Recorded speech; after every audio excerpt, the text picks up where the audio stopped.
ایک دفعہ کی بات ہے کہ ایک جنگل میں ایک بہت پیارا ہاتھی رہتا تھا اور اس ہاتھی کا کوئی دوست نہ تھا۔ اس نے سوچا چلو جنگل میں کھیلتے کھیلتے اچھے اچھے دوست بنا لیتا ہوں، اور وہ اکیلا ہی جنگل میں کھیلنے لگا۔ جاتے جاتے اس کی ایک جانور سے ملاقات ہو جاتی ہے، تو وہ دیکھتا ہے کہ چلو خوش ہو جاتا ہے، اس سے پوچھتا ہوں کیا تم میرے ساتھ دوستی کرنا پسند کرو گے؟ بندر کہتا ہے نہیں، میں بہت چھوٹا ہوں اور تم بہت بڑے ہو، میں نہیں کر سکتا۔ پھر وہ آگے جاتا ہے اور اس کی ملاقات ایک خرگوش سے ہوتی ہے۔ خرگوش کو بولتا ہے کیا تم میرے دوست بننا پسند کرو گے؟ خرگوش کہتا ہے نہیں، تم بہت بڑے ہو، میں نہیں بن سکتا تمہارا دوست، تم جا کے کسی اپنے جیسا کو ڈھونڈو۔ ہاتھی کو بہت برا لگتا ہے اور وہ پھر کہتا ہے اچھا میں آگے جاتا ہوں۔ آگے جا کے اس کی ملاقات ایک بہت پیاری سی چڑیا سے ہوتی ہے۔ ٹونی سے پوچھتا ہے کیا تم میری دوست بنو گی؟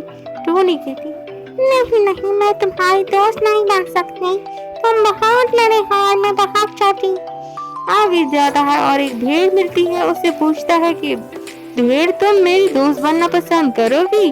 بھیڑ بھی یہی جواب دیتی ہے نہیں، میں تمہاری دوست نہیں بن سکتی، تم آگے جاؤ، کسی اور کو دیکھو۔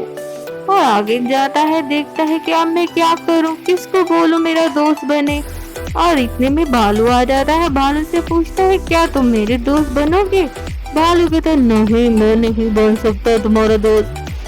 آگے جا کے دیکھتا ہے کہ بہت سارے جانور اس کے آگے پیچھے ہیں، اور شیر سے پوچھتا ہے کیا تم میرے دوست بنو گے؟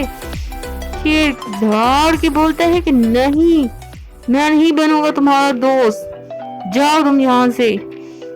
ہاتھی کو بہت برا لگتا ہے اور وہ بیچارہ ہاتھی نراش ہو کے ادھر ادھر دوڑنے لگ جاتا ہے، اور سارے جانور اس پہ بات کر رہے ہوتے ہیں، تو اسے بہت برا لگتا ہے کہ یہ کیا سب میرے اوپر ہی کیوں بات کر رہے ہیں، ایک تو میرے دوست نہیں بنتے، اور تھک جاتا ہے۔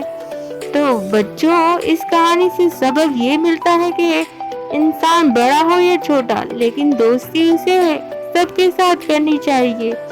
اس کے سائز پہ جا کے اس کے ساتھ دوستی چھوڑنا نہ کرنا یہ بہت بری بات ہے۔ پیارے بچوں، ہاتھی بچوں کا ساتھی۔